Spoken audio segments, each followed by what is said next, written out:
नमस्कार दोस्तों, आपका हमारे YouTube चैनल MGK 70 में स्वागत है। और दोस्तों आज हम लोग BPSC यानी कि बिहार शिक्षक बहाली माध्यमिक सामाजिक विज्ञान के प्रीवियस ईयर के आए हुए सॉल्व पेपर को देखेंगे। दोस्तों अगर आपको हमारा वीडियो अच्छा लगे तो प्लीज़ वीडियो को लाइक कीजिए, शेयर कीजिए, चैनल को सब्सक्राइब कीजिए।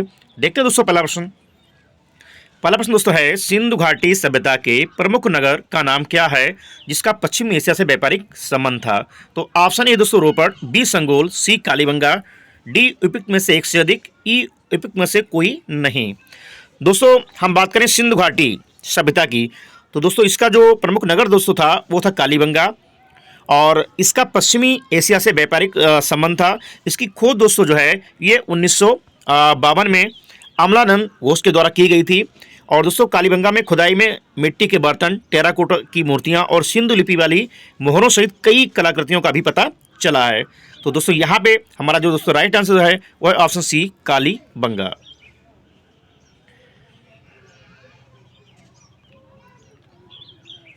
नेक्स्ट प्रश्न दोस्तों है, मोहनजोदड़ो से प्राप्त नर्तकी की मूर्ति किस धातु से बनी थी। ऑप्शन ए तांबा, बी पीतल, सी कांस्य, डी उपयुक्त में से एक से अधिक, ई उपयुक्त में से कोई नहीं। तो दोस्तों बात करें मोहनजोदड़ो से प्राप्त नर्तकी की मूर्ति की, तो दोस्तों ये जो है मोहनजोदड़ो में हमको मिली थी और कांस्य की ये मूर्ति थी, कांस्य धातु की। हड़प्पावासियों द्वारा कांस्य ढलाई की कला का व्यापक पैमाने पर अभ्यास किया गया था और उनकी कांस्य प्रतिमाओं को लास्ट वेक्स तकनीक का उपयोग करके बनाया गया था। तो दोस्तों यहाँ पे हमारा जो राइट आंसर दोस्तों है वो ऑप्शन सी कांस्य धातु।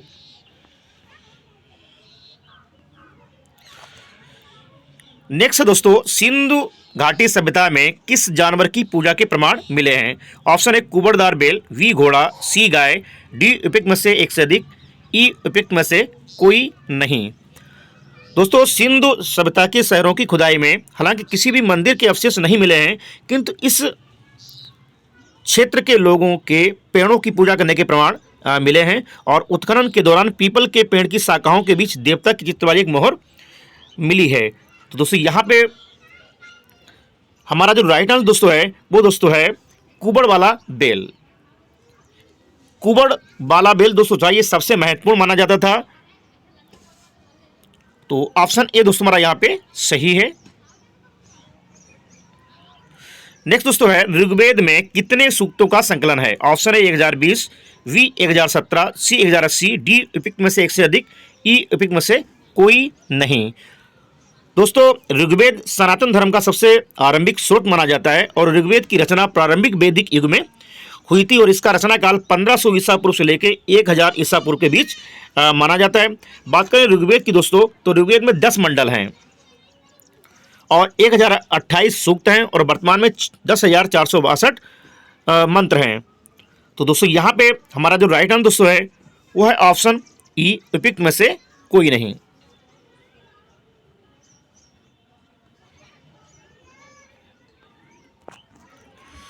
अगला प्रश्न दोस्तों है, किराता जुनूनियम किसने लिखा है। Option A Bhatt, B Shudrak, C Kalidas, D उपयुक्त में से एक से अधिक, ई उपयुक्त में से कोई नहीं। दोस्तों किराता जुनूनियम महाकाव्य की रचना महाकवि भारत के द्वारा 7वीं सदी में की गई थी और इसको जो है दोस्तों संस्कृत साहित्य की बेहतरी यानी कि किराता जुनूनियम, शिशुपाल बधम और नेषदी चरितम में स्थान प्राप्त है और इसमें दोस्तों कुल 18 सर्ग हैं। तो दोस्तों यहाँ पे हमारा जो राइट आंसर दोस्तों है वो दोस्तों हमारा ऑप्शन ई उपयुक्त में से कोई नहीं।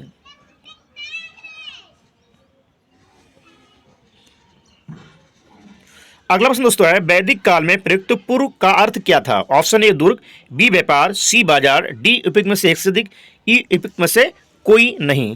दोस्तों पूर्व शब्द का उल्लेख ऋग्वेद में मिलता है और ये एक प्राचीन संस्कृत शब्द है जिसका अर्थ होता है दुर्ग या किला।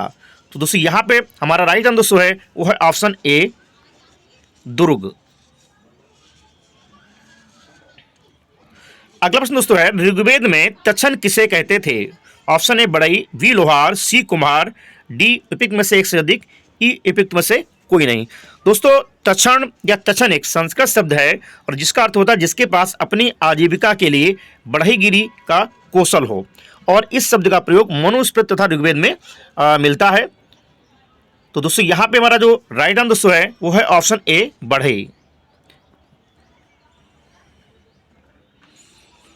अगला प्रश्न दोस्तों है, मौर्यकालीन काकड़ी किस धातु के बने सिक्के थे? ऑप्शन ए तांबा, बी लोहा, सी चांदी, डी उपयुक्त में से एक से अधिक, ई उपयुक्त में से कोई नहीं। दोस्तों मौर्यकाल की राजकीय मुद्रा पण थी जो चांदी से निर्मित थी और इस सिक्के का भार 3/4 तोले के बराबर था। तो दोस्तों यहाँ पे हमारा जो राइट आंसर दोस्तों है वो है ऑप्शन ए, तांबा।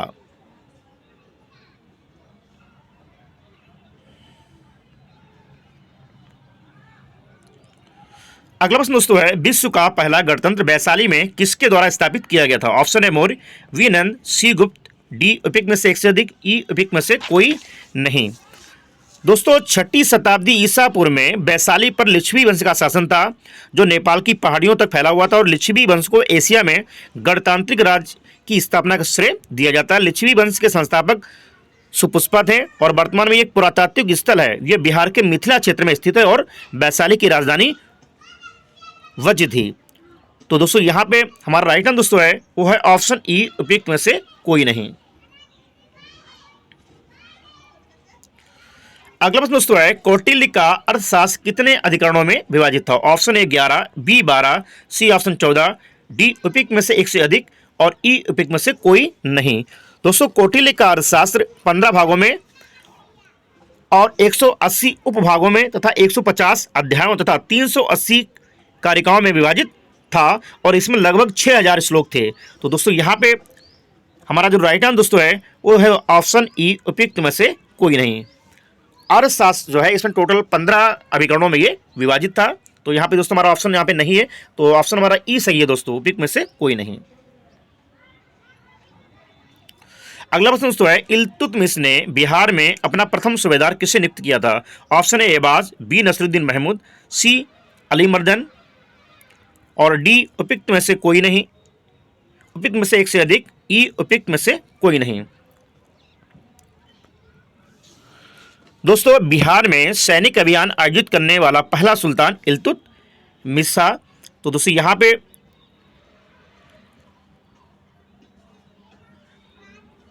हमारा राइट आंसर दोस्तों है वो दोस्तों है ऑप्शन ई, उपयुक्त में से कोई नहीं। नेक्स्ट प्रश्न दोस्तों है, बिरसा मुंडा का कार्य क्षेत्र कौन सा था? Option A Champaran, B Ranchi, C Ballia, D उपयुक्त में से एक से अधिक, ई उपयुक्त में से कोई नहीं। दोस्तों बिरसा मुंडा एक भारतीय आदिवासी स्वतंत्रता सेनानी और मुंडा जनजाति के लोकनायक थे। ब्रिटिश राज के दौरान 19वीं शताब्दी के अंत में बंगाल प्रेसिडेंसी में उभरे एक आदिवासी धार्मिक सहस्त्राब्दी भारतीय स्वतंत्रता आंदोलन के इतिहास में एक महत्वपूर्ण व्यक्ति बन गए थे। दोस्तों यहाँ पे हमारा राइट आंसर दोस्तों है वो दोस्तों है ऑप्शन वी, रांची। बिरसा मुंडा का कार्यक्षेत्र रांची था जो झारखंड में पड़ता है।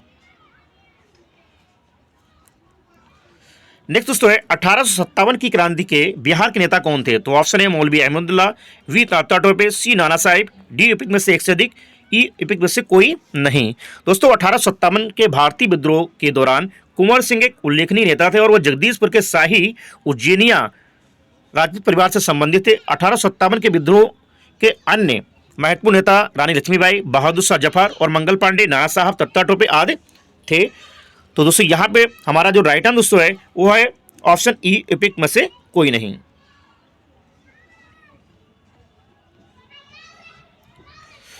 नेक्स्ट दोस्तों है, मगध की प्रथम राजधानी कौन सी थी? Option A Pataliputra, B Vaishali, C Rajgriha, D उपयुक्त में से एक से अधिक, ई उपयुक्त में से कोई नहीं। दोस्तों मगध पर हर्यक वंश का शासन था और हर्यक वंश की स्थापना बिंबिसार ने की थी। बिंबिसार गौतम बुद्ध के सबसे बड़े संरक्षक में से एक थे और मगध की प्राचीन राजधानी राजगृह थी जो 5 पहाड़ियों से घिरी थी। तो ऑप्शन दोस्तों हमारा यहाँ पे सही है, मगध की प्रथम राजधानी गिरिब्रज या राजगृह थी। ऑप्शन सी दोस्तों सही है। अगला प्रश्न दोस्तों है, उस स्रोत का नाम बताइए जिसमें पाटलिपुत्र के प्रशासन का वर्णन उपलब्ध है। तो ऑप्शन ए दिव्यादान, वी अर्थशास्त्र, सी इंडिका, डी उपयुक्त में से एक से अधिक, ई उपयुक्त में से कोई नहीं। दोस्तों सेल्यूकस द्वारा चंद्रगुप्त मौर्य के दरबार में भेजे गए यूनानी राजदूत मेगास्थनीज ने अपनी पुस्तक इंडिका में मौर्यकालीन प्रशासन और अर्थव्यवस्था पर प्रकाश डाला है। तो दोस्तों यहाँ पे हमारा जो राइट आंसर दोस्तों है वो दोस्तों है ऑप्शन सी इंडिका, जो मेगास्थनीज के द्वारा लिखी गई है। अगला प्रश्न दोस्तों है मदद ए मास मुगल प्रशासन में किससे संबंधित था? ऑप्शन है चुंगीकर, बी विद्वानों को दी जाने वाली राजस्व मुक्त भूमि, सी सैन्य अधिकारियों को दी जाने वाली पेंशन, डी उपयुक्त में से एक से अधिक, ई उपयुक्त में से कोई नहीं। दोस्तों ये भूमि राजस्व मुक्त होती थी और दान दी जाने वाली समस्त भूमि का निरीक्षण सद्र करता था। सद्र का दायित्व था कि वह इन अनुदानों का दुरुपयोग ना होने पाए और ये भूमि स्थानांतरित नहीं होती थी और वंशानुगत रूप से ये अनुदान प्राप्त करने वाले के पास रहती थी। तो ऑप्शन बी दोस्तों हमारा यहाँ पे सही है, विद्वानों को दी जाने वाली राजस्व मुक्त भूमि। ऑप्शन बी दोस्तों हमारा यहाँ पे सही है।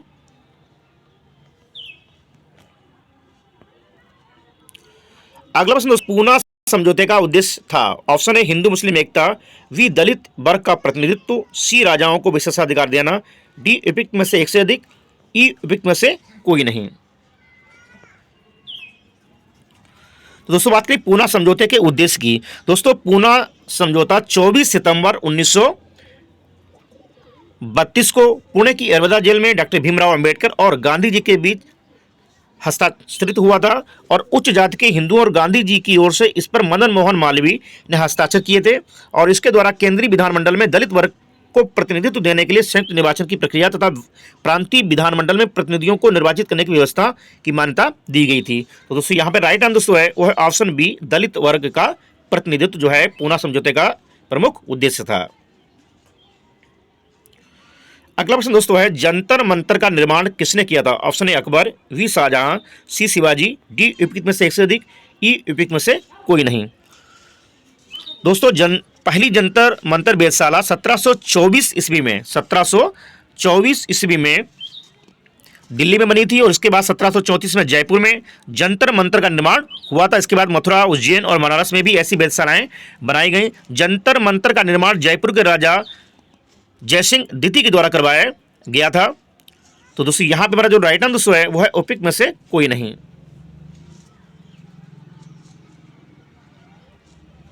अगला प्रश्न दोस्तों है वंदे मातरम के रचनाकार थे? Option A Bankim Chandra Chatterjee, B Sarojini Naidu, C Rabindranath Tagore, D उपयुक्त में से एक से अधिक, ई उपयुक्त में से कोई नहीं।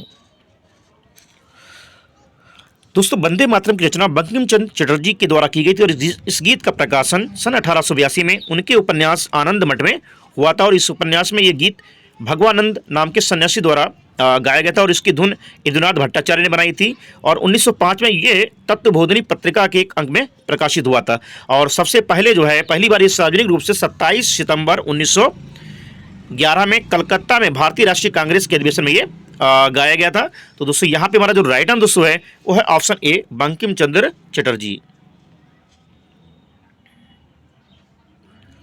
अगला प्रश्न दोस्तों है क्रिस्टोफर कोलंबस 1492 में अमेरिका का महान खोजकर्ता किस देश का वित्त पोषित किया गया था? ऑप्शन है पुर्तगाल, B England, C Spain, D उपयुक्त में से एक से अधिक, ई उपयुक्त में से कोई नहीं।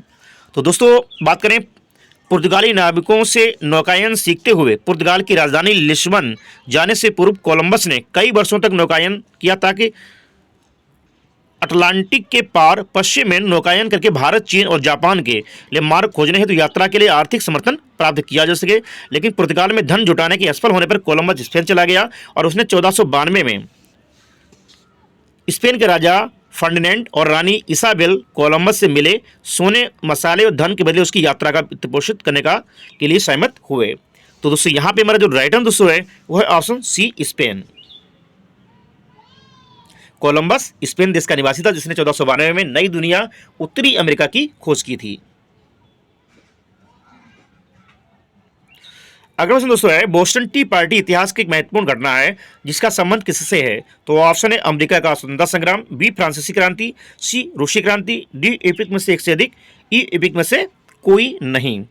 तो दोस्तों बात करें बोस्टन टी पार्टी की। दोस्तों बोस्टन टी पार्टी 1773 में यह घटना घटित हुई थी और इसका संबंध दोस्तों जो है अमेरिका के स्वतंत्रता संग्राम से है। अगर फ्रांसीसी क्रांति की दोस्तों बात करें तो ये 1789 में, रूसी क्रांति की दोस्तों बात करें तो ये 1917 में। तो दोस्तों यहाँ पे हमारा राइट आंसर दोस्तों है वो है ऑप्शन ए अमेरिका का स्वतंत्रता संग्राम।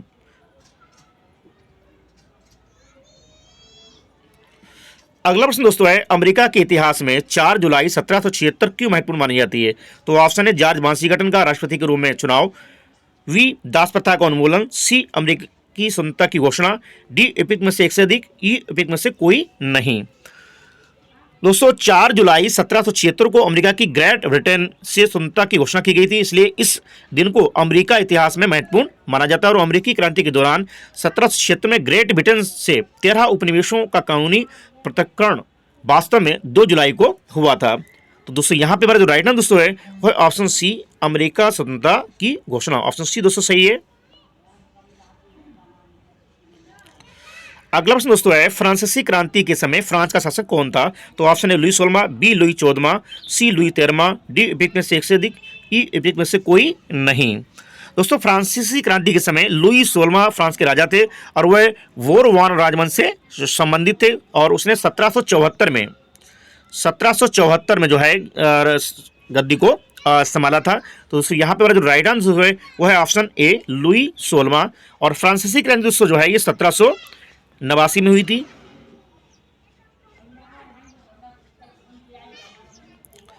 अगला प्रश्न दोस्तों है, औद्योगिक क्रांति के दौरान सूती वस्त्र उद्योग में क्रांति लाने वाली स्पिनिंग जेनी का आविष्कारक कौन था? तो option A John Kay, B Samuel Crompton, C James Hargreaves, D एपिक में से एक से अधिक, ई एपिक में से कोई नहीं। दोस्तों जेम्स हारग्रीव्स एक अंग्रेज बुनकर, बढ़ई और आविष्कारक था जो इंग्लैंड के लंकाशायर में रहते थे और वो कताई के मशीनीकरण के लिए जिम्मेदार 3 व्यक्तियों में से एक थे। 1764 में कताई जेनी का आविष्कार करने का श्रेय हारग्रीव्स को जाता है। तो दोस्तों ये जो है जेम्स हारग्रीव्स के द्वारा जो है 1764 में स्पिनिंग जेनी का आविष्कार किया गया था। और अगला क्वेश्चन दोस्तों है, 1831 में यंग इटली मूवमेंट किसका उद्देश्य था? गणतंत्र स्थापित करना किसके द्वारा प्रारंभ किया गया था? तो ऑप्शन है count Cavour, B Giuseppe Garibaldi, B Victor Emmanuel, D एपिक में से एक से अधिक, ई एपिक में से कोई नहीं। दोस्तों यंग इटली आंदोलन इटली की स्वतंत्रता की दिशा में काम करने के लिए 1831 में ज्यूसेppe मैज़नी द्वारा प्रारंभ किया गया था और एक राजनीतिक आंदोलन था। तो दोस्तों यहाँ पे हमारा राइट आंसर दोस्तों है वो है ऑप्शन ई, एपिक में से कोई नहीं, क्योंकि दोस्तों ये ज्यूसेppe मैज़नी के द्वारा प्रारंभ किया गया था।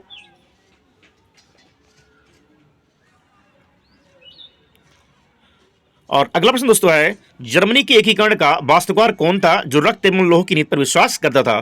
तो ऑप्शन है Talleyrand, B Otto von Bismarck, C Metternich, D एपिक में से एक से अधिक और ई एपिक में से कोई नहीं। दोस्तों ऑटो वन बिस्मार्क इसको भारत का बिस्मार्क कहा जाता है और जर्मनी के एकीकरण में महत्वपूर्ण भूमिका निभाने वाला जो व्यक्ति दोस्तों था वो दोस्तों था ऑटो वन बिस्मार्क। तो दोस्तों ये थे बीपीएससी टीआरई 3rd के लिए सामाजिक विज्ञान विषय से संबंधित महत्वपूर्ण प्रश्न जो आने वाले एग्जाम के लिए काफी महत्वपूर्ण होंगे। अगर दोस्तों आपको हमारा वीडियो अच्छा लगा तो प्लीज वीडियो को लाइक कीजिए, शेयर कीजिए, चैनल को सब्सक्राइब कीजिए। मिलते हैं दोस्तों नेक्स्ट पार्ट में। Thank you.